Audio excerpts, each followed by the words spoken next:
நேரம் நிக்குது மோகசுக்குது வார்த்தை சிக்கனா சாப்பிடுறீங்க.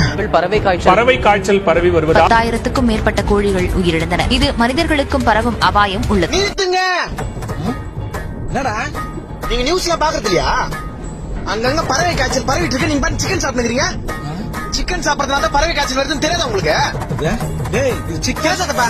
டேய் இது சிக்கன் சாதமா? சும்மா பறவை காய்ச்சல்னால பாதிக்கப்பட்டு ஆந்திரா ஹாஸ்பிட்டல் அத்தனை பேர் அட்மிட் ஆயிருக்கா, தமிழ்நாடு ஹாஸ்பிட்டல் இத்தனை பேர் அட்மிட் ஆயிருக்கா, இன்னும் இந்தியா முழுக்க எத்தனை பேர் அட்மிட் ஆக போறாங்களோ? பறவை காய்ச்சல் அப்படி பரவிட்டு இருக்கு. பறவை காய்ச்சல்னா நீங்க நினைக்கிற மாதிரி பறந்து போறது இல்ல, ஜுரம் வந்து இறந்து போறது. டேய் புரியுதுடா.